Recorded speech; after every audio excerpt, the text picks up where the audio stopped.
Hello students. Today we will discuss about laws and some of the principles of applied mechanics. So let's start with the new chapter.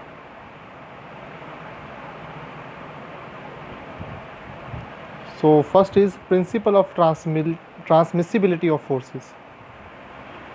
So what it describes, it states that when an external force acts on a rigid body, the external effect produced is the same for all the points of application along its line of action. इसका की मतलब हैगा आ कि कोई मेरे को एक body आ rigid body, सब तो पहला पता होना चाहिए what is rigid body. Rigid body वो बॉडीज़ होंगी जिन्होंने फ्लैक्सीबिलिटी आप ये मानते हैं कि जीरो के इक्वल आ। ठीक है जी, वैसे इदा की कोई बॉडी नहीं होंगी जिन्हों की फ्लैक्सीबिलिटी जीरो के बराबर होंगी आ। ठीक है, कुछ ना कुछ भावें वो गिलास आ, भावें आप गिलास को कह सकते हैं एक ब्रिटल मटीरियल आ। ठीक है जी, पर वो भी कुछ ना कुछ फ्लैक्सीबिलिटी हैगी आ। कोई इदा की बॉडी नहीं हैगी ਜਿਹੜੀ ਕੀ ਆ ਰਿਜਿਡ ਬੋਡੀ ਹੈਗੀ ਆ। ਠੀਕ ਹੈ, ਬਸ ਆਪਾਂ ਅਜ਼ਿਊਮ ਕਰਦੇ ਹਾਂ। ਸੋ ਉਹ ਬੋਡੀ ਕੋਈ ਵੀ ਬੋਡੀ ਆਪਾਂ ਲੈ ਲਈ, ਹੁਣ ਇੱਥੇ ਰਿਜਿਡ ਬੋਡੀ ਦੀ ਗੱਲ ਕੀਤੀ ਆ, ਬੋਡੀ ਉੱਤੇ ਆਪਾਂ ਫੋਰਸ ਅਪਲਾਈ ਕੀਤੀ ਆ। ਠੀਕ ਆ ਜੀ, ਹੁਣ ਜਦੋਂ ਆਪਾਂ ਉਹਦੇ ਉੱਪਰ ਫੋਰਸ ਅਪਲਾਈ ਕੀਤੀ ਆ ਕਿਸੇ ਵੀ ਪੁਆਇੰਟ ਦੇ ਉੱਤੇ, ਪਹਿਲੇ ਫਿਗਰ ਦੇ ਵਿੱਚ ਇਹੀ ਦੱਸ ਰਿਹਾ ਕਿ ਇੱਕ ਪੁਆਇੰਟ ਲੈ ਲਿਆ ਆਪਾਂ।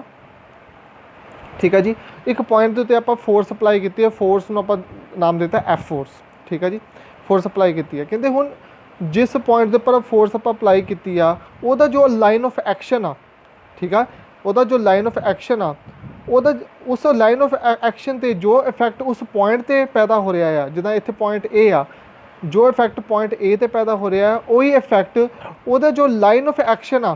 ठीक है जी, लाइन ऑफ एक्शन आ वो अबाउट वही इफैक्ट वो सारे जो लाइन के आ रहे हैं। ठीक है जी, पॉइंट्स आ रहे हैं उन्होंने उत्ते वो सेम इफैक्ट रहेगा। ठीक है, जिस तरह हुण ये दसिया गया आ, हुण पहला ए पॉइंट के उपर फोर्स अप्लाई की, हुण इहदा लाइन ऑफ एक्शन की आ, लाइन ऑफ एक्शन मतलब की आ, इनू आपां पिछे एक्सटेंड कर दिता। ठीक है जी, लाइन ऑफ एक्शन इहदा क्रिएट कर दिता। हुण इस लाइन के उत्ते जिन्ने भी पॉइंट आउणगे सारे उत्ते, ठीक है जी, जो इफैक्ट फोर्स का, सपोज फोर्स मैं अप्लाई की है 20 न्यूटन, 20 न्यूटन फोर्स अप्लाई की आ, और 20 न्यूटन फोर्स का इफैक्ट ही सारे के उत्ते, ठीक है जी, इक्वल इफैक्ट ही आएगा। ठीक है, सो ये है तुहाडा principle of transmissibility of forces. So आप नैक्सट देखते हैं। Next is resultant force.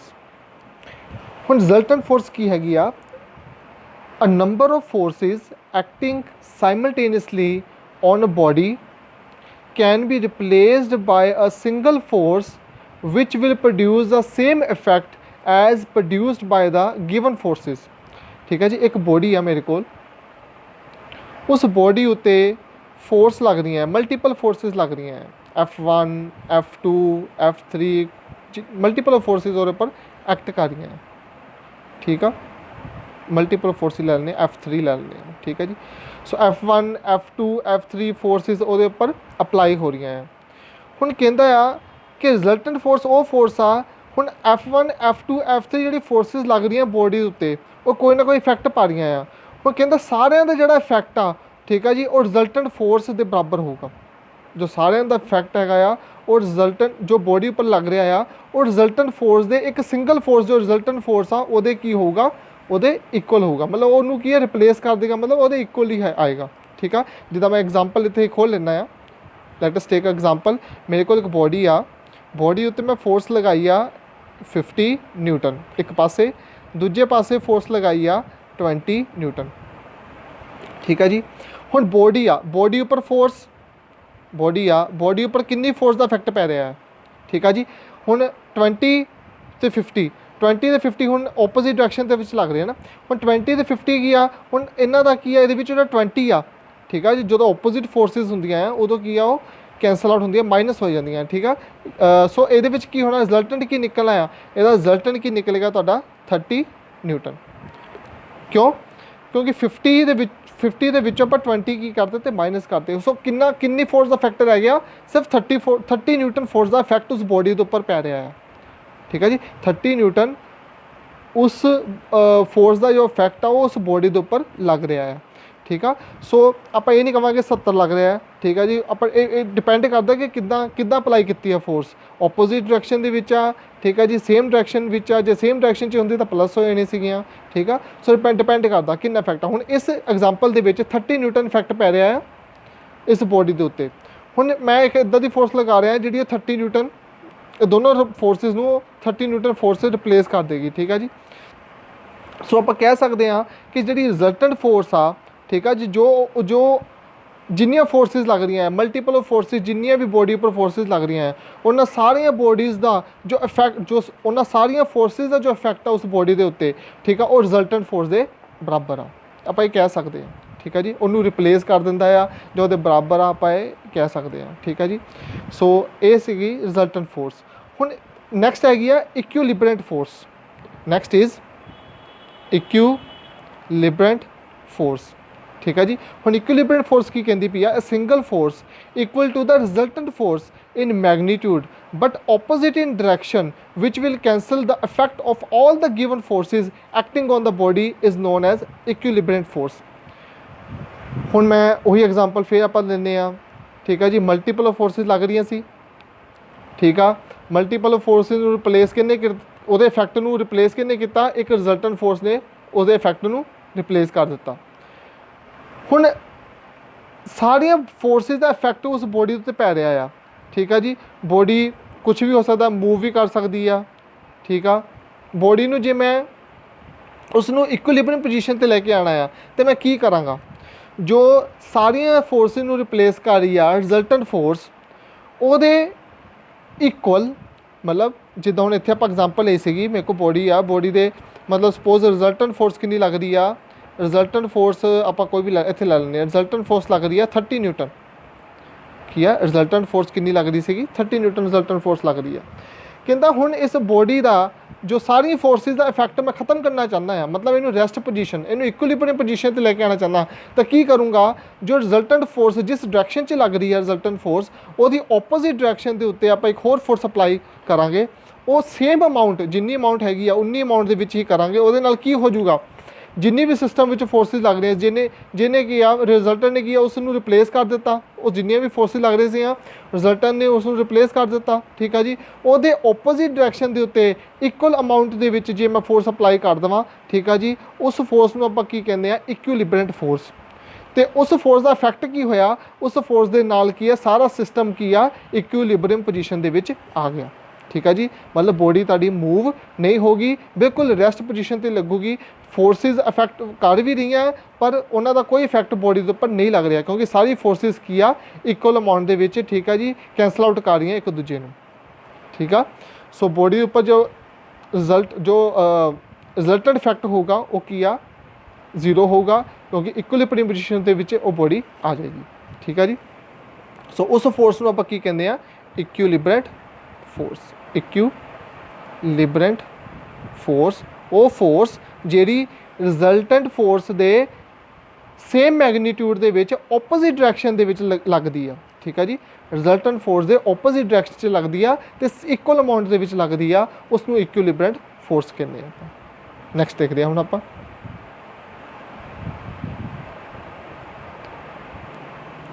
Next is composition of forces. Composition of forces दे विच हुण आपां की करना है, जो रिजल्टेंट आ उन्होंने फाइंड आउट करना, उन्होंने फाइंड आउट करने के तरीके आ, ठीक है जी। हुण डिपेंड करता किस तरह की बॉडी है तो किस तरह की फोर्सिस लग रही हैं। सो पहला इफैक्ट की है फोर्सिस, पहला इफैक्ट की है forces acting along the same straight line, echo straight same line के लगदी पई, जिद्दां मैं हुणे पिछे एग्जाम्पल ली सीगियां, ठीक है जी। हुण एक आ फोर्स आ, हुण थोड़ा जिहा चेंज कर दिंदे आ भी फोर्स लगती पई आ मेरी बॉडी आ, ठीक है जी, ये की है मेरी बॉडी आ। हुण आ फोर्स हुण इक्को लाइन के लगदी पई, ये फोर्स की आ इक्को लाइन के लगदी पई, ठीक है। नाम दे दिंदे आ, ये हैगी F1, ये हैगी आ F2, ठीक है जी। सो ये जे मैं रिजल्टेंट फाइंड आउट करना है, रिजल्टेंट फाइंड आउट करने का तरीका की है, जे तो फोर्सिस इक्को डायरैक्शन भी लगनी है तो प्लस होंदा है, जे ओपोजिट डायरैक्शन लगनी है तो माइनस होंदा है, ठीक है जी। हुण इक्को डायरैक्शन लग रही है तो इत्थे रिजल्टेंट की निकलूगा F1 प्लस F2, ठीक है जी। जे एक होर एग्जाम्पल लेने, ठीक है जी, उसी तरीके नाल जे इसी तरह ਸੇਮ ਸਟ੍ਰੇਟ ਲਾਈਨ ਦੇ ਵਿੱਚ ਆਪੋਜ਼ਿਟ ਡਾਇਰੈਕਸ਼ਨ ਦੇ ਵਿੱਚ ਲਈ ਸੀ ਆਪਾਂ ਪਿਛਲੀ ਵਾਰੀ, ਠੀਕ ਆ ਜੀ। ਉਹਦੇ ਵਿੱਚ ਕੀ ਹੋ ਜਾਣਾ ਆ, ਇਹਨੂੰ ਮੈਂ ਜੇ F1 ਮੰਨਾ, ਇਹਨੂੰ F2 ਮੰਨਾ, ਠੀਕ ਆ। ਜੇ F2 ਫੋਰਸ ਮੈਂ ਇਹਨੂੰ ਗ੍ਰੇਟਰ ਮੰਨਦਾ ਆ, ਇਹ ਗ੍ਰੇਟਰ ਮੰਨਦਾ ਆ, ਤਾਂ ਕੀ ਬਣ ਜੂਗਾ ਰਿਜ਼ਲਟੈਂਟ F2 ਮਾਈਨਸ F1। ਸੋ ਇਹ ਕੀ ਹੈ, ਫਾਰਮੂਲਾ ਆ ਰਿਜ਼ਲਟੈਂਟ ਨੂੰ ਫਾਈਂਡ ਆਊਟ ਕਰਨ ਦਾ, ਠੀਕ ਆ ਜੀ। ਹੁਣ ਇਹ ਤਾਂ ਹੋ ਗਿਆ ਜਦੋਂ ਫੋਰਸਿਸ ਐਕਟ ਕਰ ਰਹੀਆਂ ਇੱਕੋ ਲਾਈਨ ਦੇ ਵਿੱਚ, ਠੀਕ ਆ। ਉਹ ਇਸ ਤਰ੍ਹਾਂ ਵੀ ਐਕਟ ਕਰ ਸਕਦੀਆਂ, ਉੱਪਰ ਨੀਚੇ ਵੀ ਐਕਟ ਕਰ ਸਕਦੀਆਂ, ਇੱਕੋ ਲਾਈਨ ਦੇ ਵਿੱਚ ਐਕਟ ਕਰ ਰਹੀਆਂ, ਠੀਕ ਆ ਜੀ। ਸੋ ਫਿਰ ਆਪਾਂ ਰਿਜ਼ਲਟੈਂਟ ਦਾ ਫਾਰਮੂਲਾ ਉੱਥੋਂ ਫਾਈਂਡ ਆਊਟ ਕਰ ਸਕਦੇ ਹਾਂ, ਠੀਕ ਹੈ ਜੀ। ਸਿੰਪਲ ਜੋ ਤੁਹਾਨੂੰ ਮੈਂ ਸਾਹਮਣੇ ਲਿਖ ਰਿਹਾ ਇਹੀ ਫਾਰਮੂਲਾ ਹੈ। ਸੋ ਜੇ ਆਪਾਂ ਗੱਲ ਕਰੀਏ, ਇਹ ਤਾਂ ਹੋ ਗਿਆ ਕਿ ਜਦੋਂ ਫੋਰਸਿਸ ਐਕਟ ਕਰ ਰਹੀਆਂ ਸਟ੍ਰੇਟ ਲਾਈਨ ਦੇ ਵਿੱਚ। ਹੁਣ ਜਦੋਂ ਫੋਰਸਿਸ ਐਕਟ ਕਰ ਰਹੀਆਂ ਕਿਸੇ ਐਂਗਲ ਦੇ ਉੱਤੇ, ਠੀਕ ਆ, ਕੋਈ ਮੈਂ ਪੁਆਇੰਟ ਲੈਂਦਾ, ਆ ਪੁਆਇੰਟ ਆ, ਠੀਕ ਆ, ਇਹਦੇ ਉੱਪਰ ਫੋਰਸਿਸ ਦੋ ਐਕਟ ਕਰ ਰਹੀਆਂ। ਸਪੋਜ਼ ਇੱਥੇ ਫੋਰਸ ਇੱਥੇ, ਇੱਕ ਫੋਰਸ ਇੱਥੇ, ਠੀਕ ਆ। ਇਹਨੂੰ ਮੈਂ ਨਾਮ ਦੇ ਦੇਣਾ F1, ਇਹਨੂੰ ਮੈਂ ਨਾਮ ਦੇ ਦੇਣਾ F2, ਠੀਕ ਆ। ਫੋਰਸਿਸ ਐਕਟ ਕਰ ਰਹੀਆਂ। ਹੁਣ ਦੇਖੋ ਇਹਦੇ ਵਿੱਚ ਕੀ ਆ, ਇੱਕ ਐਂਗਲ ਲੱਗ ਰਿਹਾ ਹੈ, ਇਹਦੇ ਵਿੱਚ ਕੀ ਹੈ, ਇੱਕ ਐਂਗਲ ਲੱਗ ਰਿਹਾ ਹੈ, ਠੀਕ ਆ। ਸੋ ਜਦੋਂ ਕਿਸੇ ਵੀ ਮਤਲਬ ਆ ਬੋਡੀ ਲਾ ਲਓ ਜਾਂ ਕੋਈ ਪੁਆਇੰਟ ਲਗਾ ਲਓ, ਕੁਛ ਵੀ ਆਪਾਂ ਇਹਨੂੰ ਕਹਿ ਸਕਦੇ ਹਾਂ, ਉਹ ਪੁਆਇੰਟ ਜਾਂ ਉਹ ਬੋਡੀ, ਕੁਛ ਵੀ, ਉਹਦੇ ਉੱਪਰ ਫੋਰਸਿਸ ਐਕਟ ਕਰ ਰਹੀਆਂ ਹੈ, ਠੀਕ ਆ ਜੀ, ਕਿਸੇ ਐਂਗਲ ਦੇ ਉੱਤੇ F1 ਅਤੇ F2। ਸੋ ਇੱਦਾਂ ਦੀਆਂ ਫੋਰਸਿਸ ਜੋ ਕਿਸੇ ਐਂਗਲ 'ਤੇ ਲੱਗਦੇ ਉਹਨੂੰ ਕਹਿੰਦੇ ਉਹਨੂੰ ਆਪਾਂ ਦੋ ਕੈਟਾਗਰੀ 'ਚ ਡਿਵਾਈਡ ਕੀਤਾ ਹੋਇਆ ਹੈ, ਠੀਕ ਆ ਜੀ। ਇੱਕ parallelogram law of forces, second is triangle law of forces, ਠੀਕ ਹੈ ਜੀ। ਹੁਣ ਪੈਲੋਗ੍ਰਾਮ ਲਾ ਆਫ ਫੋਰਸਿਸ ਕੀ ਹੁੰਦੀਆਂ, ਟ੍ਰਾਇੰਗਲ ਲਾ ਆਫ ਫੋਰਸਿਸ ਕੀ ਹੁੰਦੀਆਂ ਹੈ, ਠੀਕ ਹੈ। ਉਹ ਇਸ ਕੈਟਾਗਰੀ 'ਚ ਆਉਣਗੀਆਂ ਜਦੋਂ ਇੰਕਲਾਈਨ ਡਾਇਰੈਕਸ਼ਨ ਮਤਲਬ ਕਿਸੇ ਐਂਗਲ ਦੇ ਉੱਤੇ ਕਿਸੇ ਬੋਡੀ ਦੇ ਉੱਤੇ ਫੋਰਸਿਸ ਐਕਟ ਕਰ ਰਹੀਆਂ। ਜੋ ਪਹਿਲਾ ਸੀਗਾ ਉਹ ਇੱਕ ਸਟ੍ਰੇਟ ਲਾਈਨ ਦੇ ਵਿੱਚ ਐਕਟ ਕਰ ਰਹੀਆਂ ਸੀ, ਦੂਜੇ ਦੇ ਵਿੱਚ ਕੀ ਆ, ਕਿਸੇ ਐਂਗਲ 'ਤੇ ਐਕਟ ਕਰ ਰਹੀਆਂ ਹੈ, ਠੀਕ ਹੈ ਜੀ। ਸੋ ਆਪਾਂ ਪਿੱਛੇ ਤੁਹਾਨੂੰ ਪਤਾ ਇਹ ਚੈਪਟਰ ਪੜ੍ਹਿਆ ਵੀ ਸੀਗਾ, ਪਿਛਲਾ ਚੈਪਟਰ ਦੇ ਵਿੱਚ ਆਪਾਂ ਕੀਤਾ ਸੀਗਾ ਫੋਰਸ ਸਿਸਟਮ ਦੇ ਵਿੱਚ ਆਪਾਂ ਦੇਖਿਆ ਸੀਗਾ ਕਿ ਕਿਸ ਤਰ੍ਹਾਂ ਦੀ ਫੋਰਸਿਸ, ਪੈਰਲਲ ਫੋਰਸਿਸ ਵੀ ਸੀਗੀਆਂ, ਕਿਸੇ ਐਂਗਲ ਦੇ ਉੱਤੇ ਫੋਰਸਿਸ ਵੀ ਲੱਗ ਰਹੀਆਂ ਸੀ ਸਿਸਟਮ ਦੇ ਵਿੱਚ, ਠੀਕ ਹੈ ਜੀ। ਸੋ ਇਸੇ ਤਰੀਕੇ ਨਾਲ ਇਹਦੇ ਵਿੱਚ ਆ, ਇੱਕੋ ਸਟ੍ਰੇਟ ਲਾਈਨ ਦੇ ਵਿੱਚ ਫੋਰਸ ਲੱਗ ਰਹੀ ਹੈ ਅਤੇ ਦੂਜੀ ਕੀ ਆ, ਜੇ ਇੰਕਲਾਈਨਡ ਡਾਇਰੈਕਸ਼ਨ ਦੇ ਵਿੱਚ ਇੰਕਲਾਈਨਡ ਫੋਰਸ ਲੱਗ ਰਹੀ ਹੈ, ਮਤਲਬ ਕਿਸੇ ਐਂਗਲ 'ਤੇ ਲੱਗ ਰਹੀਆਂ ਹੈ। ਤਾਂ ਆਪਾਂ ਰਿਜ਼ਲਟੈਂਟ ਕੱਢਣ ਦਾ ਕੀ ਤਰੀਕਾ ਹੈਗਾ। ਹੁਣ ਉਹਦੇ ਵਿੱਚ ਹੀ ਇੰਕਲਾਈਨ ਦੇ ਵਿੱਚ ਦੋ ਕੈਟਾਗਰੀ ਆਉਣੀਆਂ, ਇੱਕ ਪੈਲੋਗ੍ਰਾਮ ਲਾ ਆਫ ਫੋਰਸਿਸ, ਇੱਕ ਟ੍ਰਾਇੰਗਲ ਲਾ ਆਫ ਫੋਰਸਿਸ, ਠੀਕ ਆ। ਪਹਿਲੇ ਵਾਲੇ ਤਾਂ ਬਹੁਤ ਈਜ਼ੀ ਸੀਗਾ, ਜਿੱਦਾਂ ਇਕੁਅਲ ਡਾਇਰੈਕਸ਼ਨ ਦੇ ਵਿੱਚ ਲੱਗ ਰਹੀਆਂ ਤਾਂ ਪਲੱਸ ਹੋ ਜਾਣੀਆਂ, ਜੋ ਆਪੋਜ਼ਿਟ ਡਾਇਰੈਕਸ਼ਨ 'ਚ ਲੱਗ ਰਹੀਆਂ ਤਾਂ ਮਾਈਨਸ ਹੋ ਜਾਣੀਆਂ ਫੋਰਸਿਸ, ਠੀਕ। ਉਹ ਤਾਂ ਬਹੁਤ ਈਜ਼ੀ ਸੀ, ਰਿਜ਼ਲਟੈਂਟ ਆਪਾਂ ਫਾਈਂਡ ਆਊਟ ਕਰ ਸਕਦੇ ਹਾਂ, ਸਿੰਪਲ ਫਾਰਮੂਲਾ ਹੈ, ਠੀਕ ਆ, linear equation, simple formula. So ਜੋ ਇਹਦੇ ਵਿੱਚ ਹੈਗਾ ਆ parallelogram law of forces, triangle law of forces, ਠੀਕ ਆ। ਇਹਦੇ ਵਿੱਚ ਥੋੜ੍ਹੇ ਜਿਹੇ ਫਾਰਮੂਲੇ ਸਾਨੂੰ ਜਨਰੇਟ ਕਰਨੇ ਪੈਣੇ ਆ, ਥੋੜ੍ਹੀ ਡੈਰੀਵੇਸ਼ਨ ਵੀ ਹੈਗੀਆਂ ਆ। ਪਹਿਲਾਂ ਆਪਾਂ ਸਾਨੂੰ ਦੇਖਣਾ ਵੀ ਪੈਣਾ ਪੈਲੋਗ੍ਰਾਮ ਲਾ ਆਫ ਫੋਰਸਿਸ ਹੁੰਦਾ ਕੀ ਹੈ, ਟ੍ਰਾਇੰਗਲ ਲਾ ਆਫ ਫੋਰਸਿਸ ਕੀ ਹੈਗਾ ਆ, ਠੀਕ ਆ ਜੀ। ਸੋ ਉਸ ਤੋਂ ਬਾਅਦ ਆਪਾਂ ਇਹਦੇ ਰਿਜ਼ਲਟੈਂਟ ਕੱਢਣ ਦੇ ਤਰੀਕੇ ਦੇਖਾਂਗੇ, ਉਸ ਦੇ ਬੇਸ ਦੇ ਉੱਪਰ ਨਿਊਮੈਰੀਕਲ ਕਰਾਂਗੇ, ਠੀਕ ਆ ਜੀ। ਸੋ ਆਪਾਂ ਨੈਕਸਟ ਦੇਖਦੇ ਹਾਂ ਕੀ ਹੈਗਾ ਆ। So first is ਪੈਲੋਗ੍ਰਾਮ law of forces. ਕੀ ਕਹਿੰਦਾ ਪਿਆ ਆ, it states that if two forces acting simultaneously on a particle, ਇੱਕ ਪਾਰਟੀਕਲ ਆ, ਠੀਕ ਆ, ਦੋ ਫੋਰਸਿਸ ਉਹਦੇ 'ਤੇ ਐਕਟ ਕਰ ਰਹੀਆਂ। ਪਾਰਟੀਕਲ ਕਿੱਥੇ ਆ, ਇਸ O ਪੁਆਇੰਟ ਦੇ ਉੱਤੇ ਆ, ਪਾਰਟੀਕਲ ਕਿੱਥੇ ਆ, O ਪੁਆਇੰਟ ਦੇ ਉੱਤੇ ਆ। be represented in magnitude and direction by two adjacent sides of ਪੈਲੋਗ੍ਰਾਮ, ਠੀਕ ਆ ਜੀ। ਪੈਲੋਗ੍ਰਾਮ ਸਭ ਤੋਂ ਪਹਿਲਾਂ ਪੈਲੋਗ੍ਰਾਮ ਹੁੰਦਾ ਕੀ ਹੈ, ਤੁਹਾਨੂੰ ਇਹ ਪਤਾ ਹੋਣਾ ਚਾਹੀਦਾ। ਪੈਲੋਗ੍ਰਾਮ ਉਹ ਹੁੰਦਾ ਜਿਹਦੇ ਵਿੱਚ ਸਾਰੀਆਂ ਸਾਈਡਾਂ ਇੱਕ ਦੂਜੇ ਦੇ ਕੀ ਹੁੰਦੀਆਂ, ਪੈਰਲਲ ਹੁੰਦੀਆਂ ਹੈ, ਠੀਕ ਹੈ ਜੀ। ਸੋ ਤੁਸੀਂ ਦੇਖਦੇ ਹੋਣੇ ਆ, ਆਹ ਵਾਲੀ ਸਾਈਡ ਇਹਦੇ ਪੈਰਲਲ ਆ, ਆਹ ਵਾਲੀ ਸਾਈਡ ਇਹਦੇ ਪੈਰਲਲ ਆ, ਠੀਕ ਹੈ ਜੀ। ਸੋ ਇਹਨੂੰ ਆਪਾਂ ਪੈਲੋਗ੍ਰਾਮ ਕਹਿੰਦੇ ਆ। ਸੋ ਇਹਦੇ ਵਿੱਚ ਕੀ ਕਹਿੰਦਾ ਪਿਆ ਹੈ, ਕਹਿੰਦਾ ਇੱਕ ਪਾਰਟੀਕਲ ਆ ਜੋ ਕਿਤੇ O ਪੁਆਇੰਟ ਦੇ ਉੱਤੇ ਪਿਆ ਹੋਇਆ, ਉਹਦੇ ਉੱਤੇ ਕੀ ਆ, ਦੋ ਫੋਰਸਿਸ ਲੱਗ ਰਹੀਆਂ ਹੈ, ਜਿੱਦਾਂ ਉਹ ਕਿਸ ਤਰ੍ਹਾਂ ਐਕਟ ਕਰ ਰਹੀਆਂ ਹੈ, ਪੈਲੋਗ੍ਰਾਮ ਜਿਸ ਤਰ੍ਹਾਂ ਬਣਦਾ ਹੈ, ਠੀਕ ਹੈ, ਪੈਲੋਗ੍ਰਾਮ ਦੇ ਅਕੋਰਡਿੰਗ ਐਕਟ ਕਰ ਰਹੀਆਂ ਹੈ, ਠੀਕ ਹੈ। ਹੁਣ ਪੈਲੋਗ੍ਰਾਮ ਦੇ ਵਿੱਚ, ਹੁਣ ਜਿਹੜਾ ਪੈਲੋਗ੍ਰਾਮ ਬਣਾਇਆ ਉਹਦੇ ਵਿੱਚ ਕੋਈ ਨਾ ਕੋਈ ਐਂਗਲ ਵੀ ਹੋਗਾ। ਹੁਣ ਫੋਰਸਿਸ ਕਿਹੜੀਆਂ ਇਹਦੇ ਵਿੱਚ ਐਕਟ ਕਰ ਰਹੀਆਂ, ਦੇਖੋ ਇੱਕ F1 ਕਰ ਰਹੀ ਆ, ਦੂਜੀ ਕਿਹੜੀ ਕਰ ਰਹੀ ਆ, F2 ਕਰ ਰਹੀ ਆ। ਉਹਦੇ ਵਿੱਚ ਐਂਗਲ ਕਿੰਨਾ ਹੈ, ਥੀਟਾ ਐਂਗਲ ਆ, ਉਹਦੇ ਵਿੱਚ ਐਂਗਲ ਕਿੰਨਾ ਆ, ਥੀਟਾ ਐਂਗਲ ਆ, ਠੀਕ ਆ ਜੀ। There resultant may be represented at, ਕੀ ਕਹਿੰਦਾ ਪਿਆ, there resultant may be represented in magnitude and direction by the diagonal of parallelogram, ਠੀਕ ਆ। ਹੁਣ ਇੱਦਾਂ ਦੀ ਜਦੋਂ ਕੈਟਾਗਰੀ ਆਈ, ਜਦੋਂ ਇੰਕਲਾਈਨਡ ਫੋਰਸਿਸ ਐਕਟ ਕਰ ਰਹੀਆਂ ਕਿਸੇ ਪਾਰਟੀਕਲ, ਜੇ ਕਿਸੇ ਪਾਰਟੀਕਲ ਦੇ ਉੱਤੇ ਜਾਂ ਕਿਸੇ ਬੋਡੀ ਦੇ ਉੱਤੇ ਐਕਟ ਕਰ ਰਹੀਆਂ ਆ, ਉਹਦਾ ਜਿਹੜਾ ਰਿਜ਼ਲਟੈਂਟ ਆ, ਉਹ ਰਿਜ਼ਲਟੈਂਟ ਕੀ ਆ, ਕਹਿੰਦਾ ਰਿਜ਼ਲਟੈਂਟ ਕੌਣ ਸ਼ੋ ਕਰੂਗਾ, ਉਹਦਾ ਡਾਇਗਨਲ ਸ਼ੋ ਕਰੂਗਾ। ਡਾਇਗਨਲ ਕਿਹੜਾ ਹੁੰਦਾ ਹੈ, ਜਿੱਦਾਂ ਹੁਣ ਆਪਾਂ ਰੈਕਟੈਂਗਲ ਬਣਾਉਂਦੇ ਸੀ, ਰੈਕਟੈਂਗਲ ਦੇ ਵਿੱਚ ਆਪਾਂ ਕਰੋਸ ਦਾ ਬਣਾਉਂਦੇ ਸੀ, ਉਹਨੂੰ ਕੀ ਕਹਿੰਦੇ ਸੀ ਆਪਾਂ, ਡਾਇਗਨਲ ਕਹਿੰਦੇ ਸੀਗੇ। ਬਸ ਪੈਲੋਗ੍ਰਾਮ ਦਾ ਵੀ ਇਹੀ ਆ, ਠੀਕ ਆ। ਆਹ ਰਿਜ਼ਲਟੈਂਟ ਆ, ਕੈਪੀਟਲ R, ਠੀਕ ਆ, ਕੈਪੀਟਲ R ਕੀ ਆ, ਰਿਜ਼ਲਟੈਂਟ ਆ। ਸੋ ਰਿਜ਼ਲਟੈਂਟ ਕੀ ਆ, ਡਾਇਗਨਲ ਕੀ ਸ਼ੋ ਕਰੂਗਾ, ਉਹਦੇ ਰਿਜ਼ਲਟੈਂਟ ਸ਼ੋ ਕਰੂਗਾ, ਠੀਕ ਆ ਜੀ। ਸੋ ਉਹਦਾ ਮੈਗਨੀਟਿਊਡ ਕਿੱਦਾਂ ਫਾਈਂਡ ਆਊਟ ਕਰਨਾ, ਇਹਦਾ ਫਾਰਮੂਲਾ ਹੈਗਾ ਆ, ਉਹ ਨੈਕਸਟ ਸਲਾਈਡ 'ਤੇ ਮੈਂ ਦਿਖਾਊਂਗਾ। ਸੈਕਿੰਡ ਥਿੰਗ, ਆਪਾਂ ਇਹਦੇ ਵਿੱਚ ਕਰਨਾ ਕੀ ਹੈ, ਇਹਦਾ ਮੈਗਨੀਟਿਊਡ ਤੇ ਇਹਦਾ ਡਾਇਰੈਕਸ਼ਨ ਦੋਨਾਂ ਨੂੰ ਫਾਈਂਡ ਆਊਟ ਕਰਨਾ ਹੈ। ਠੀਕ ਹੈ ਜੀ, ਮੈਂ ਪਹਿਲਾਂ ਹੀ ਦੱਸਿਆ ਸੀਗਾ ਕੰਪੋਜੀਸ਼ਨ ਆਫ ਫੋਰਸਿਸ ਕੀ ਆ ਕਿ ਆਪਾਂ ਰਿਜ਼ਲਟੈਂਟ ਫਾਈਂਡ ਆਊਟ ਕਰਦੇ ਹਾਂ, ਉਹਨਾਂ ਦਾ ਫਾਈਂਡ ਆਊਟ ਕਰਨ ਦਾ ਤਰੀਕਾ ਆ। ਠੀਕ ਹੈ ਜੀ, ਸੋ ਪੈਲੋਗ੍ਰਾਮ ਦੇ ਵਿੱਚ ਕੀ ਇਹ ਫਾਰਮੂਲਾ ਹੈਗਾ ਉਹ ਆਪਾਂ ਅੱਗੇ ਦੇਖਦੇ ਹਾਂ। ਤੇ ਸੈਕਿੰਡ ਇਜ਼ ਡਾਇਰੈਕਸ਼ਨ, ਕਿਸ ਡਾਇਰੈਕਸ਼ਨ ਦੇ ਵਿੱਚ ਲੱਗਦੀ ਆ ਉਹ ਆਪਾਂ ਡਿਨੋਟ ਕਰਦੇ ਹਾਂ with the help of alpha. ਠੀਕ ਆ, ਸੋ ਤੁਸੀਂ ਦੇਖਦੇ ਹੋਣੇ ਆ ਕਿ ਜੋ ਰਿਜ਼ਲਟੈਂਟ ਹੈਗੀ ਆ ਉਹ ਕਿਸੇ ਐਂਗਲ ਦੇ ਉੱਤੇ ਸ਼ੋ ਕੀਤੀ ਹੋਈ ਆ। ਐਂਗਲ ਕੀ ਆ, ਅਲਫਾ। ਠੀਕ ਆ, ਇਹ ਐਂਗਲ ਤੇ ਸ਼ੋ ਕੀਤੀ ਪਈ ਆ। ਸੋ ਐਂਗਲ ਦਾ ਮਤਲਬ ਕਿ ਡਾਇਰੈਕਸ਼ਨ ਦੱਸ ਰਹੀ ਹੈ ਕਿਸ ਡਾਇਰੈਕਸ਼ਨ ਦੇ ਵਿੱਚ ਕਿਸ ਐਂਗਲ ਦੇ ਉੱਤੇ ਲੱਗ ਰਹੀ ਆ। ਸੋ ਆਰ ਦਾ ਆਪਾਂ ਕੀ ਕੱਢੂਗੇ, ਮੈਗਨੀਟਿਊਡ ਦਾ ਮਤਲਬ ਕੀ ਹੈ, ਕੁਛ ਵੈਲਿਊ ਆਪਾਂ ਫਾਈਂਡ ਆਊਟ ਕਰਾਂਗੇ ਕਿੰਨੀ ਅਮਾਊਂਟ ਲੱਗ ਰਹੀ ਆ। ਸੈਕਿੰਡ ਥਿੰਗ ਕਿਸ ਡਾਇਰੈਕਸ਼ਨ 'ਚ ਲੱਗ ਰਹੀ ਆ। ਇਹ ਦੋ ਚੀਜ਼ਾਂ ਆਪਾਂ ਇਹਦੇ ਵਿੱਚ ਪੈਲੋਗ੍ਰਾਮ ਦੇ ਵਿੱਚ ਆਪਾਂ ਫਾਈਂਡ ਆਊਟ ਕਰਨੀਆਂ ਹੈ। ਠੀਕ ਹੈ ਜੀ, ਸੋ ਆਪਾਂ ਦੇਖਦੇ ਹਾਂ ਕੀ ਫਾਰਮੂਲਾ ਹੈਗਾ। ਸੋ ਆਹ ਸਾਡੇ ਦੋ ਫਾਰਮੂਲੇ ਆ to find the resultant and direction of parallelogram ਦੇ ਆ। ਠੀਕ ਹੈ, ਜਦੋਂ ਵੀ ਪੈਲੋਗ੍ਰਾਮ ਦਾ ਨਿਊਮੈਰੀਕਲ ਆਇਆ ਉਦੋਂ ਆਪਾਂ ਇਹ ਵਾਲੇ ਫਾਰਮੂਲੇ ਅਪਲਾਈ ਕਰਨੇ ਆ। ਠੀਕ ਹੈ, ਰਿਜ਼ਲਟੈਂਟ ਦਾ ਫਾਰਮੂਲਾ ਕੀ ਆ, ਰਿਜ਼ਲਟੈਂਟ ਦਾ ਮੈਗਨੀਟਿਊਡ ਜਦੋਂ ਕੱਢਣਾ ਹੈ, ਜਦੋਂ ਮੈਂ ਕੀ ਫਾਈਂਡ ਆਊਟ ਕਰਨਾ ਹੈ, ਮੈਗਨੀਟਿਊਡ ਮਤਲਬ ਕੋਈ ਅਮਾਊਂਟ, ਕੋਈ ਵੈਲਿਊ ਕੱਢਣੀ ਹੈ, ਕਿੰਨੀ ਅਮਾਊਂਟ ਲੱਗਦੀ ਪਈ ਆ, 30 ਨਿਊਟਨ, 50 ਨਿਊਟਨ, 100 ਨਿਊਟਨ, ਕਿੰਨੀ ਲੱਗਦੀ ਪਈ ਆ, ਇਹ ਕੈਲਕੂਲੇਟ ਕਰਾਂਗੇ। ਕੈਲਕੂਲੇਟ ਕਰਨ ਦਾ ਤਰੀਕਾ ਕੀ ਹੈਗਾ ਆ, F1 ਫੋਰਸ 1 ਦਾ ਸਕੇਅਰ ਪਲੱਸ F2 ਫੋਰਸ 2 ਦਾ ਸਕੇਅਰ। ਉਹ ਦੇਖਣਾ ਪੈਣਾ ਪੈਲੋਗ੍ਰਾਮ ਦੇ ਵਿੱਚ F1 ਕਿੱਥੇ ਐਕਟ ਕਰਦੀ ਪਈ ਆ, F2 ਕਿੱਥੇ ਐਕਟ ਕਰਦੀ ਪਈ ਆ। ਜਿੱਥੇ ਐਕਟ ਕਰਦੀ ਪਈ ਆ ਉੱਥੇ ਹੀ ਆਪਾਂ ਉਹ ਫੋਰਸ F1 ਲੈਣੀ ਆ ਤੇ ਫੋਰਸ F2 ਉੱਥੇ ਲੈਣੀ ਜਿੱਥੇ ਉਹ ਐਕਟ ਕਰਦੀ ਪਈ ਆ। ਜੋ ਪੈਲੋਗ੍ਰਾਮ ਦੇ ਵਿੱਚ F1 ਲਿਖਿਆ ਹੈ, ਜੋ ਪੈਲੋਗ੍ਰਾਮ ਦੇ ਵਿੱਚ F2 ਲਿਖਿਆ ਹੈ, ਉਹੀ ਆਪਾਂ ਇੱਥੇ ਫਾਰਮੂਲੇ ਵਿੱਚ ਵੈਲਿਊ ਉੱਦਾਂ ਦੀਆਂ ਹੀ ਵੈਲਿਊ ਪੁੱਟ ਕਰਨੀਆਂ ਆ। ਠੀਕ ਆ ਜੀ, F2 ਨੂੰ F1 ਨਹੀਂ ਬਣਾਉਣਾ ਤੇ F1 ਨੂੰ F2 ਨਹੀਂ ਬਣਾਉਣਾ, ਜਿੱਦਾਂ ਐਕਟ ਕਰਦਾ ਵੀ ਉੱਦਾਂ ਹੀ ਆਪਾਂ ਇਹਦੇ ਵਿੱਚ ਅਪਲਾਈ ਕਰਨਾ ਹੈ।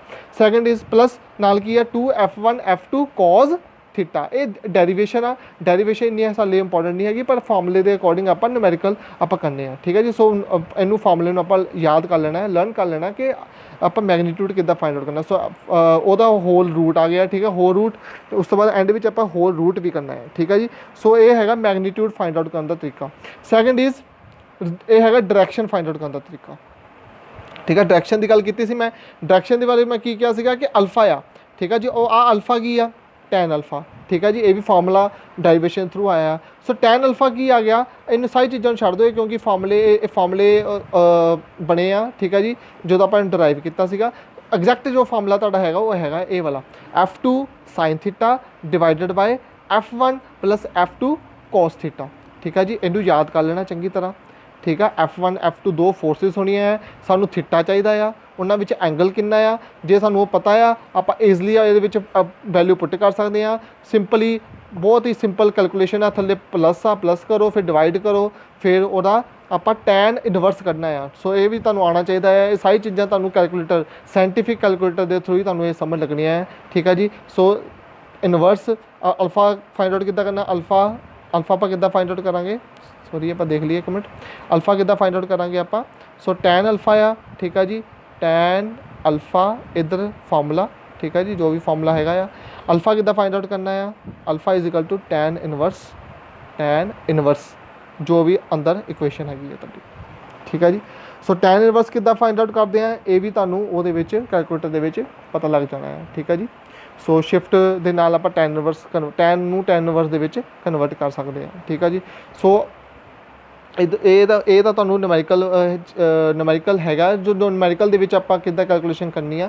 ਠੀਕ ਆ, ਉਹਦੇ ਲਈ ਆਪਾਂ ਇੱਕ ਅਲੱਗ ਕਲਾਸ ਲਗਾਵਾਂਗੇ, ਕੈਲਕੂਲੇਟਰ ਤੁਹਾਨੂੰ ਚਲਾਉਣਾ ਸਿਖਾਵਾਂਗੇ। ਠੀਕ ਆ ਜੀ, ਬਸ ਤੁਸੀਂ ਇਹ ਥੋੜ੍ਹਾ ਜਿਹਾ ਓਵਰਵਿਊ ਹੀ ਆ, ਇਸ ਤੋਂ ਸਮਝੋ ਕਿ ਕਿਸ ਤਰ੍ਹਾਂ ਆਪਾਂ ਇਹਨੂੰ ਫਾਈਂਡ ਆਊਟ ਕਰ ਸਕਦੇ ਹਾਂ। ਠੀਕ ਆ ਜੀ, ਬਾਕੀ ਆਪਾਂ ਨਿਊਮੈਰੀਕਲ ਆ ਉਹ ਨੈਕਸਟ ਕਲਾਸ ਦੇ ਵਿੱਚ ਕਰਾਂਗੇ। ਠੀਕ ਹੈ ਜੀ, ਸੋ ਕੋਈ ਵੀ ਜੋ ਕੁਐਸਚਨ ਆ ਤੁਸੀਂ ਕਮੈਂਟ ਕਰਕੇ ਪੁੱਛ ਸਕਦੇ ਹੋ। ਠੀਕ ਹੈ ਜੀ, ਥੈਂਕ ਯੂ।